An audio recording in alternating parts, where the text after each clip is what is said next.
अस्सलाम वालेकुम। मैं हूं आपका ज़ीशान उस्मानी।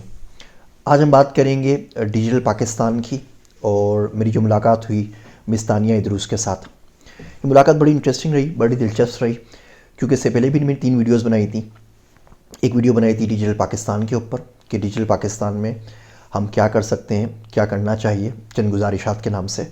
वो वीडियो बड़ी वायरल हो गई। वो तकरीबन 2.5 लाख से ऊपर लोगों ने देखी यूट्यूब और फेसबुक के ऊपर, और बहुत सी जगहों से मुझे कमेंट्स आए। जो डिजिटल पाकिस्तान की कमेटी मेंबर्स थे, 25 कमेटी मेंबर्स हैं, उसमें से कोई 9 से ऊपर कमेटी मेंबर्स ने मुझसे रब्ता किया, इस वीडियो को फॉरवर्ड किया, प्राइम मिनिस्टर इमरान खान साहब को फॉरवर्ड किया, तानिया इदरूस को फॉरवर्ड किया, बाकी लोगों को फॉरवर्ड किया। उन लोगों ने वीडियोज़ देखी। उसके बाद मैंने एक छोटी सी वीडियो और बनाई डिजिटल पाकिस्तान करने वाले काम कि कौन सी चीज़ें, कौन से फोकस एरियाज़ हैं जिन पे हमें प्रायोरिटीज़ पे काम करना चाहिए। उसको भी बहुत अच्छे व्यूज़ मिले। फिर मैंने एक वीडियो और बनाई डिजिटल पाकिस्तान नहीं करने वाले काम, और उसको भी बहुत पजीराई हासिल हुई। इसी असना में जब ये वीडियोस टेक की मैंने लिंक्डइन पे की, तो पहला रब्ता मिस तानिया इदरूस से मेरा लिंक्डइन के ऊपर हुआ। उन्होंने वीडियो के ऊपर कमेंट किया और बाद में मुझे मैसेज किया। उस मैसेज से फिर हम ईमेल के ऊपर आए, ईमेल से हम व्हाट्सअप के ऊपर आए। और ये जान के मुझे बड़ी हैरत भी हुई और खुशी भी हुई कि ज़िंदगी में पहली बार ऐसा हुआ है पाकिस्तान के अंदर कि किसी पर्सन ऑफ अथॉरिटी को मैंने ट्वीट किया हो या किसी पोस्ट में टेक किया हो फेसबुक के ऊपर या लिंक्डइन के ऊपर, और वहाँ से जवाब आ गया हो। इसका मतलब है कि पाकिस्तान बदल रहा है, पाकिस्तान तब्दील हो रहा है। जो तब्दीली हम सुनते आ रहे थे वो आ गई है। क्योंकि इससे पहले तो मैं 41 साल का हो चुका हूँ, तो तकरीबन 20-21 साल से तो मैं कंप्यूटर साइंस में एक्टिव हूँ। मैंने बैचलर्स किया था 98 के अंदर कंप्यूटर साइंस के अंदर। तो 22 साल तो यही हो गए कि मैं कंप्यूटर साइंस में हूँ। ऐसा पहली बार हुआ है कि किसी सोशल मीडिया या किसी इलेक्ट्रॉनिक प्लेटफॉर्म के ऊपर किसी पर्सन ऑफ अथॉरिटी को टेक किया हो या पोस्ट किया हो और वहाँ से जवाब आ गया हो। खैर, किस्सा मुख्तसर, मुलाकात का वक्त तय हुआ प्राइम मिनिस्टर हाउस के अंदर। मैं उनसे मिलने के लिए वहाँ पर पहुँच गया। ये मुझे जान के बड़ी अगेन वापस खुशी हुई कि वो टाइम पर भी थी। थोड़ा सा टाइम आगे हुआ, लेकिन उन्होंने बता दिया मैसेज करके कि वो 15-20 मिनट लेट आएंगी। और उसके बाद हमारी बड़ी तफसील से बातचीत हुई। ये मेरा पहला ट्रिप नहीं था प्राइम मिनिस्टर हाउस का, मेरा कोई 11वां ट्रिप था। मैं अभी तक पाकिस्तान के 7 वज़ीर आज़म, वज़ीर आज़म या सुदूर से मिल चुका हूँ। तो मैं कुछ ज़्यादा एक्सपेक्ट नहीं कर रहा था। मैं वही एक्सपेक्ट कर रहा था, चाय होगी, समोसे होंगे, अच्छी अच्छी बातें होंगी, वापस आ जाएंगे, लेकिन उसके आगे कुछ नहीं होगा। इससे पहले मैं जितनी मरतबा भी गया, पिछले वज़ीर आज़म से मिला। मैं हम सबके नाम नहीं लेना चाहता, यहाँ पर वीडियो बहुत लंबी हो जाएगी। तो उसमें होता ये था कि अगर हमारी 1 घंटे की मुलाकात है तो 55 मिनट वो बोलते थे और 5 मिनट मेरी बारी आती थी। या शुरू के 5 मिनट मेरे होते थे या आखिरी के 5 मिनट मेरे होते थे। या कोई और अथॉरिटी का पर्सन, मेरी फवाद हसन फवाद से मुलाकात हुई, एजुकेशन सेक्रेटरी से हुई, IT सेक्रेटरी से हुई, बहुत से लोगों से मिला। सिर्फ पाकिस्तान नहीं, मैं दुनिया में बहुत से लोगों से मिल चुका हूँ। बहुत सारे सुदूर, अभी तक मैं दुनिया के कोई 23 सुदूर या वज़ीर आज़म से मिल चुका हूँ। तो जब तानिया से मुलाकात हुई, I found her very very humble person. उन्होंने बड़ी डिटेल से मेरी बात सुनी। हमारी कोई मेरे ख्याल से घंटे भर की मुलाकात रही, और उसमें 55 मिनट शायद मैं ही बोल रहा था, और सिर्फ 5 मिनट शायद उन्होंने बोला होगा और फीडबैक दिया होगा। और बहुत दिलजमी के साथ उन्होंने अच्छी तरीके से मेरी बात सुनी। उसके बाद मैंने उनको 7 प्रोजेक्ट्स प्रपोज़ किए और कहा कि इन प्रोजेक्ट्स पर अगर आप काम करना चाहें तो मैं आपके साथ हूँ। मैं पूरी कोशिश करूँगा टेक्निकली तौर के ऊपर, फाइनेंशियल तौर पे, जहाँ जिस तरीके से मुझसे हो सके, किसी गवर्नमेंट ओनर को लेकर आना हो, प्राइवेट कंपनी को लेकर आना हो, ताकि इन प्रोजेक्ट्स को हम सक्सेसफुल बना सकें।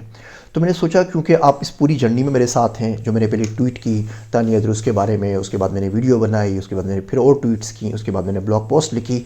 तो ये हम आवाम के लिए बड़ा अजीब सा होता है कि नए से नए लोग आते हैं, बड़े बड़े दावे करते हैं और चले जाते हैं। उनको पता नहीं होता बिहाइंड द सीन क्या हो रहा है। तो इस वीडियो सीरीज़ बनाने का मकसद यही है कि शुरू से आपको पता हो कि एक नया बंदा हमारे पास आया डिजिटल पाकिस्तान का नाम लेके, और उन्होंने बहुत सारे कोशिश करनी चाहिए कि बहुत सारी चीज़ों पे काम करेंगे। आवाम ने उनको फीडबैक दिया। मैं भी आपकी तरह एक आम आदमी हूँ, जिसके पास कोई पोजीशन या कोई अथॉरिटी वाली पोस्ट नहीं है। तो उन्होंने उनको सराहा भी, जवाब भी दिया। फिर जो हमने पुट फॉरवर्ड की उनके पास सजेशंस, उनके ऊपर किस तरीके से काम हुआ, और वो आप देखते रहेंगे, ताकि हम सब के सब एक साथ मुतल्ला रहें कि किस तरीके से काम हो रहा है। ताकि अगर काम नहीं भी हो सके तो आने वाले लोगों को पता हो कि किस तरीके से काम शुरू हुआ था, कौन कौन सी कामों में रुकावट आई और किस किस तरीके से काम नहीं होता। मैं अपनी सजेशंस की तरफ वापस आता हूँ। बाय द वे, उन डिजिटल पाकिस्तान की वीडियो के अंदर मैं एक सजेशन दी थी कि फ्रीलांसर्स की जो पेमेंट लिमिट है वो $5000 की है पर मंथ की। तो I am very thankful to prime minister Imran Khan. उन्होंने उस लिमिट को बढ़ा के $5000 से $25000 कर लिया है। तो कम से कम ये एक आउटपुट तो मेरी वीडियो का निकला, जो कि कंट्री वाइड तमाम लोगों को मुल्क के अंदर अवेलेबल है। अब प्रोपोजल्स की तरफ आते हैं। जो 7 प्रोपोजल्स दिए वो क्या है, उसमें हम क्या करना चाह रहे हैं। इन प्रोपोजल्स में मेरा पहला प्रोपोजल है स्टार्टअप सेंसस का। जिस तरीके से इकोलॉजिकल सेंसस होता है, लाइव स्टॉक का सेंसस होता है, पॉपुलेशन का सेंसस होता है जिसे मर्दमशुमारी कहते हैं, हमें स्टार्टअप्स का भी सेंसस कर लेना चाहिए। होता ही है कि पाकिस्तान में नित नए इंक्यूबेशन सेंटर्स आते हैं, प्रोग्राम आते हैं, स्टार्टअप वर्ल्ड कप होता है, टाई का वर्ल्ड कप होता है, पाशा हमारे पास है, बाकी लोग हमारे पास हैं, और वो कौन बनेगा करोड़पति टाइप का स्टाइल का हमारे पास था, प्लान 9 है, बहुत अच्छा काम कर रहे हैं, NIC है। लेकिन बाज़ औक़ात ये लोग वो दावे करते हैं जो इतने आराम से हज़म नहीं होते। हम 1000 स्टार्टअप्स बना देंगे एक साल के अंदर, 10,000 बना देंगे। इंडिया के अंदर इस वक्त रजिस्टर्ड स्टार्टअप्स की तादाद 7,500 है। तो पाकिस्तान में एक साल में 10,000 स्टार्टअप्स बनाने का दावा बड़ा मुज़ीका खेज़ लगता है। तो स्टार्टअप सेंसस का मकसद ये होगा कि हम जितने स्टार्टअप्स पाकिस्तान में इस वक्त हैं उन सबको रजिस्टर कर लें। हम उससे पूछ लें फाउंडर कौन है, उनकी अहलियत क्या है, उनकी काबिलियत क्या है, उन्होंने कितनी फंडिंग रेज़ की है, वो स्टार्टअप की किस स्टेज के अंदर है, प्री सीट के अंदर है, सीट के अंदर है, ए फंडिंग के अंदर है, बी के अंदर है, सी क्लास के अंदर है, किस फंडिंग के किस लेवल के ऊपर वो है, और कितने एम्प्लॉयज़ उनके पास हैं, किन टेक्नोलॉजीज़ पे काम कर रहे हैं, वो AI पे काम कर रहे हैं, वो रिटेल रिलेटेड स्टार्टअप्स हैं, फूड के स्टार्टअप है, फिनटेक के स्टार्टअप्स हैं। तो इस दफ़े स्टार्टअप को हम सेंसस कर लेंगे तो इससे हमें बहुत सारी मालूमात मिल जाएंगी। मिसाल के तौर पे हमें पता होगा पाकिस्तान में कितनी वर्क फोर्स है जो स्टार्टअप्स में जाती है। तो एक अल्टरनेटिव अपॉर्चुनिटी है कैरियर के लिए आपके लिए कि आपको गवर्नमेंट में जॉब नहीं करनी है, आपको आर्मी में जॉब नहीं करनी है, आपको प्राइवेट सेक्टर्स में नहीं जाना, आपको मुल्क से बाहर नहीं जाना, बल्कि आप स्टार्टअप्स में भी काम कर सकते हैं। फिर मेल और फीमेल्स कितनी है ताकि पता चले कि डाइवर्सिटी कितनी हमारे पास आ रही है, जेंडर इक्वलिटी कितनी हमारे पास है, कहाँ से लोग आ रहे हैं, उनकी एजुकेशन क्या है, वो कितने पैसे कमा रहे हैं, और क्या क्या प्रॉब्लम्स हैं, वो बॉटल नेक्स हैं जिनकी वजह से वो लोग परेशान हैं, मजबूर हैं, और हमको किस तरीके सॉल्व कर सकते हैं। तो it would be first of its kind of survey in the world. दुनिया में आज तक स्टार्टअप सेंसस कहीं पर भी नहीं हुआ है, तो हम इसको कर सकें। इसके जो क्वेश्चनर थे वो मैंने तैयार कर लिए हैं, वेबसाइट तैयार कर ली है, startupscensus.com के नाम से डोमेन रजिस्टर्ड हो चुका है। तो हमने मिस तानिया इदरूस से रिक्वेस्ट की है कि वो इसको इंडोर्स कर दें गवर्नमेंट के लेवल के ऊपर, और जो गवर्नमेंट की कम्युनिकेशन चैनल्स हैं उससे इसको प्रोमोट करें ताकि ये बात ज़्यादा से ज़्यादा स्टार्टअप्स तक पहुंच सके और उसमें रजिस्टर करें ताकि हम कोई रिपोर्ट रिलीज़ कर सकें। कुछ प्राइवेट पार्टनर से मैंने डोनर से बात कर ली है जो इसको फ़ंड करने के लिए तैयार हैं। हम गूगल पाकिस्तान से बात कर चुके हैं, वो भी इसको इंडोर्स करने के लिए सोच रहे हैं। बाकी लोगों से बातचीत चल रही है। आप में से अगर कोई भी इंटरेस्टेड हो तो you can reach out to me अगर इस पर आपने साथ काम करना हो तो। हमारा पहला आइडिया ये था स्टार्टअप सेंसस का। दूसरा आइडिया जो हमने शेयर किया उसका नाम है बिल्ड फॉर पाकिस्तान। पाकिस्तान के अंदर 132 यूनिवर्सिटीज़ हैं जिसमें से 119 यूनिवर्सिटीज़ कॉलेजेस डिग्रियां देते हैं कंप्यूटर साइंस में, कंप्यूटर इंजीनियरिंग में, सॉफ्टवेयर इंजीनियरिंग में, IT के अंदर बहुत सारे उसके अलग अलग नाम हैं। हम लोग तकरीबन 4,26,000 ग्रेजुएट साल के प्रोड्यूस करते हैं जिसमें से 30,000 बच्चे कंप्यूटर साइंस की डिग्री के साथ निकलते हैं, कंप्यूटर साइंस या रिलेटेड कंप्यूटर इंजीनियरिंग, IT या सॉफ्टवेयर इंजीनियरिंग के अंदर। HEC की रिक्वायरमेंट के मुताबिक पाकिस्तान में हर ग्रेजुएट को एक प्रोजेक्ट बनाना होता है अपने आखिरी साल के अंदर, जिसको हम सीनियर प्रोजेक्ट, S प्रोजेक्ट या FYP फाइनल ईयर प्रोजेक्ट कहते हैं। तो तकरीबन एक प्रोजेक्ट टीम के अंदर 4 से 5 बच्चे होते हैं, तो हर साल हमारे पास कोई 5,000 FYPs निकल रहे होते हैं। अगर आप उनका मुताला करना शुरू करें, पाकिस्तान में 6-7 बड़े बड़े कंपटीशन होते हैं। फास्ट का प्रोकॉम होता है, GIK का होता है, ACM कोस्ट होता है, साइफाई के नाम से लम्स के अंदर होता है। अगर आप उनको स्टडी करें कि कौन से बच्चे हैं और किस पे काम कर रहे हैं तो आपको बड़ी हैरानकुन चीज़ें मिलती हैं। मिसाल के तौर पे इन 5,000 FYPs में से हम लोग तकरीबन ऑन एवरेज 1300 तो लाइब्रेरी इंफॉर्मेशन सिस्टम्स बनाते हैं। 1300 साल के। पाकिस्तान में 13 लाइब्रेरियाँ ऐसी नहीं है जो काबिल ज़िक्र हों। इसी तरीके से हम रोबोटिक आर्म बनाते हैं, वो हवा में गेंद फेंकता है, हवा से कैच कर लेता है, और वो छोटे छोटे प्रोजेक्ट्स पे काम कर रहे होते हैं। IoT की रास्पबेरी पाई के ऊपर 1-2 लाइटें जला के क्लैप करेंगे, ताली बज जाएगी और लाइटें जलाएंगे। अब यकीन करें ना करें, ये वो प्रोजेक्ट्स हैं जो बाहर मुल्कों के अंदर 3री-4थी क्लास के अंदर बच्चे करते हैं। मेरा बेटा है 5वीं क्लास में पढ़ रहा है, उसके पास पूरा सब्जेक्ट है बिग डेटा का। मेरा बच्चा जो 6ठी क्लास के अंदर है वो क्लाउड कंप्यूटिंग पढ़ रहा है। और तो ये हम लोग हमारे पास हम FYP लेवल पर अंडरग्रेड पे कर रहे होते हैं।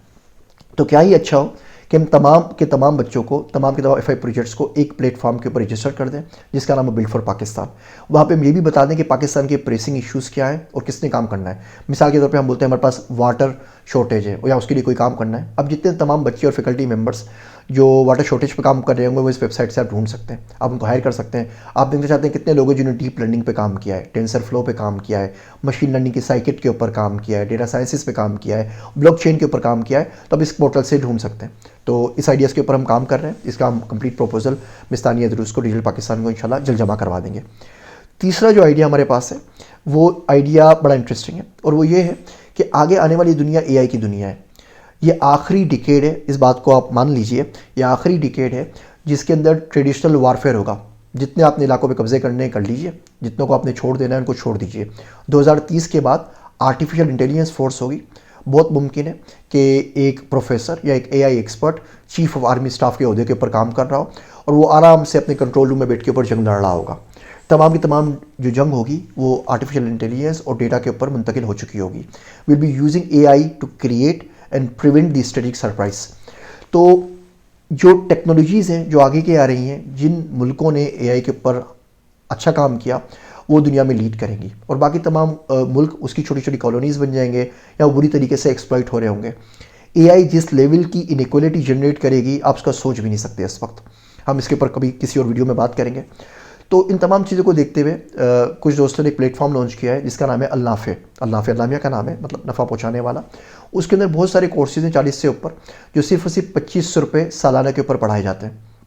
हमारी कोशिश ये है कि तकरीबन 5 मिलियन पाकिस्तानीज़ इस एक साल के अंदर 2020 तक उस कोर्स के ऊपर रजिस्टर्ड हो। तो हमने डिजिटल पाकिस्तान को एक प्रपोजल दिया है कि अगर आप चाहते हैं वहाँ पे बच्चे रजिस्टर करें तो बच्चों को हम 6 महीने फ्री पढ़ाने के लिए तैयार हैं। मतलब जो 2500 रुपये साल की फ़ीस है, बाय द वे वो कोर्सेज़ वो हैं जो आप किसी जगह से करते हैं तो 40-40 हज़ार डॉलर एक एक कोर्स की फ़ीस है। साइबर सिक्योरिटी के कोर्सेज़ है, डेटा साइंस के हैं, एआई के हैं, ब्लॉकचेन के हैं, मैथमेटिक्स के हैं। वहाँ पे हम मैथमेटिक्स केजी क्लास से लेकर अंडरग्रेड तक पढ़ा रहे हैं। एआई हम 5वीं क्लास से मास्टर्स तक पढ़ाएंगे। ब्लॉकचेन हम 5वीं क्लास से मास्टर्स तक पढ़ा रहे हैं। इससे डेटा साइंस हम 5वीं क्लास से लेकर मास्टर्स तक पढ़ा रहे हैं। तो जिन कोर्सेज़ के लिए आपको हज़ारों लाखों डॉलर देने पड़ते हैं वो सारे के सारे एक ब्लैंकेट फ़ीस में 2500 रुपये साल पे अवेलेबल है। उसके बावजूद हमने प्रपोजल दिया है कि हम 6 महीने पाकिस्तान को फ्री पढ़ाने के लिए तैयार हैं। वो आए, हमसे लिनक्स सीख लें, हमसे पाइथन सीख लें, हमसे 2-4 कोर्स और सीख लें। अगर उनको पसंद आए, अगर उनको समझ में आए कि उनको चीज़ें समझ में आ रही हैं तो वो हमारे पास इनरोल कर लें, वरना ना करें। ये प्रपोजल भी हम बना रहे हैं। इसके हमने इनिशियल जो प्रपोजल है वो ऑलरेडी जमा करा दिया है और इस वक्त वेट कर रहे हैं कि डिजिटल पाकिस्तान या मिस्तानिया इदरूस की तरफ से उसके ऊपर हमारे पास जवाब आ जाए। अगला जो प्रोजेक्ट हमने सजेस्ट किया चौथा, वो है ट्रांसलेशन का।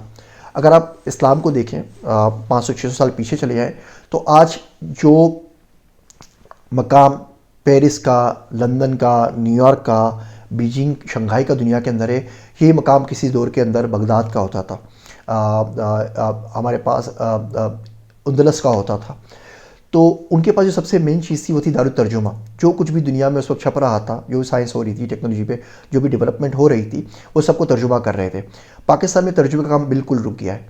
हम उर्दू भी अंग्रेज़ी में पढ़ाते हैं। हम बच्चों से पूछना चाहें कि आपकी मादरी ज़बान क्या है, ये सवाल भी हम इंग्लिश के अंदर पूछते हैं। तो हम ये चाहते हैं कि नई टेक्नोलॉजीज़ के ऊपर एक छोटा सा प्राइज़ बना दिया जाए। ICT R&D फंड के पास बहुत सारे पैसे हैं, या यूनिवर्सल आप सपोर्ट फंड है हमारे पास, या कोई और फंड हमारे पास है, ministry of IT and telecommunications है। तो उसमें हम एक छोटा सा फंड बना दें। मिसाल के तौर पे जो भी शख्स नई इमर्जिंग टेक्नोलॉजीज़ पे उर्दू में किताब लिखेगा उसको 10 लाख रुपये का प्राइस मिलेगा, और जो भी वो अथॉरिटी होगी वो उस बुक को पब्लिश करके पूरे पाकिस्तान में डिस्ट्रीब्यूट कर देगी। तो इस तरीके से हम पूरे पाकिस्तान के ऑथर्स को प्रोमोट भी करेंगे, कन्विंस भी करेंगे, परसुएड भी करेंगे कि आप आए और नई नई टेक्नोलॉजीज़ पे किताबें लिखें। क्या ये अच्छा हो कि हमारे पास उर्दू के अंदर किताब अवेलेबल हो, जावा में, C++ पे, ब्लॉकचेन पे, क्रिप्टो करेंसीज़ पे, मसनूई ज़हानत के ऊपर, टेंसरफ्लो के ऊपर, डीप लर्निंग के ऊपर। मैंने माना कि आप जब इस लेवल पर पहुँचते हैं तो अभी तमाम चीज़ें अंग्रेजी से समझ सकते हैं, लेकिन पाकिस्तान में एक बड़ी मिकदार है उन लोगों की, एक मेजॉरिटी है जिनको अंग्रेज़ी ज़ुबान नहीं आती। और आप सीख भी रहे हैं तो क्योंकि आप उर्दू में बात करते हैं, उर्दू में सोचते हैं, उर्दू में ख्वाब देखते हैं, उर्दू में अपनी मोहब्बत का इजहार करते हैं, जो जितनी आसानी से बात हमें उर्दू में समझ आ सकती है बाकी लैंग्वेज में मुमकिन नहीं है। तो ये हमारा चौथा प्रोजेक्ट था ट्रांसलेशन का। पांचवा जो हमने आइडिया दिया वो है ग्लोबल टैलेंट पूल का। बहुत सारे पाकिस्तानीज़ हैं जो डायस्पोरा में हैं, जो बाहर मुल्कों में काम कर रहे हैं मेरी तरह, जैसे मैं अमेरिका के अंदर हूँ, बाकी दूसरे मुल्कों के अंदर हैं। हमें उनका नहीं पता वो कहाँ पर मौजूद है। अगर आप 2019 का डेटा देखें FIA का, तो पर डे हर दिन 2019 में 1700 पाकिस्तानी पाकिस्तान छोड़ के मुल्क से बाहर गए रोज़गार के लिए। और ये अच्छे खासे पढ़े लिखे आदमी होते हैं, कुछ लेबर फोर्स भी होती है, कुछ पढ़े लिखे लोग भी होते हैं। तो क्या ये अच्छा हो कि हम ग्लोबल टैलेंट पूल के नाम से पाकिस्तान का एक प्लेटफॉर्म बना लें और उसके अंदर तमाम बंदों को रजिस्टर कर दें जो पाकिस्तान से बाहर एक्सपेट्रिएट्स हैं, डायस्पोरा कम्युनिटी के अंदर हमारे पास मौजूद है, ताकि अगर मुझे AI का एक्सपर्ट चाहिए, मैं टाइप करूं तो तमाम लोगों की लिस्ट आ जाए कि AI के कौन कौन से लोग हैं जो गूगल में, फेसबुक में, माइक्रोसॉफ्ट में या बड़ी बड़ी कंपनीज़ में काम कर रहे हैं। मुझे ब्लॉकचेन का एक्सपर्ट चाहिए, मुझे डैम बनाने का एक्सपर्ट चाहिए, मुझे मैकेनिकल इंजीनियर चाहिए, मुझे एरोस्पेस के लिए चाहिए, मुझे अपनी स्पेस शटल लॉन्च करनी है उसके लिए कोई एक्सपर्ट चाहिए। तो कितना अच्छा पोर्टल हो जाएगा। तो ये हमारा अगला आइडिया था कि इसके ऊपर काम किया जा सकता है। उसके बाद जो हमने आइडिया दिया, थर्ड आइडिया, वो हमारा था नेशनल रिसर्च प्रायोरिटीज़ के ऊपर।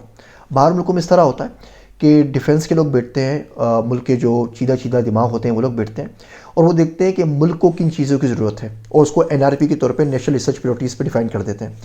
अब वो जो एनआरपी होती है उसकी एक फ़नल बनती है, उन्हीं एनआरपी के ऊपर फंडिंग अवेलेबल होती है नेशनल साइंस फाउंडेशन, बाकी फाउंडेशन के जरिए। उसी से ट्रिकल डाउन होती है यूनिवर्सिटीज़ के अंदर, वहाँ से ट्रिकल डाउन होती है फैकल्टी में, फैकल्टी उसके ऊपर बच्चे हायर करती है पीजीज़ कराने के लिए। तो होता ये है कि अचानक पूरे का पूरा मुल्क 4 या 5 प्रायोरिटी एरियाज़ के ऊपर काम करने लगता है। हमने आज तक ज़िंदगी में वो डिफ़ाइन नहीं किए, तो हम चाहते हैं कि हम डिफ़ाइन कर दें कि पाकिस्तान के मसले हैं क्या और अगले 10, 20, 30 सालों में क्या मसले होंगे। हमें खुराक का मसला होगा, जो कि हमारे पास मसला है। अभी आप देखें, आटे का बहरान आया हुआ है, चीनी का बहरान आने ही वाला है। हमारे पास बारिशों का मसला होता है, हम लोग पानी जमा नहीं कर सकते। हमारे पास सैलाब का मसला होता है, हमारे पास कहत का मसला होता है, हमारे पास बिजली का मसला है, हमारे पास ज़राअत की नई टेक्नोलॉजीज़ का मसला है।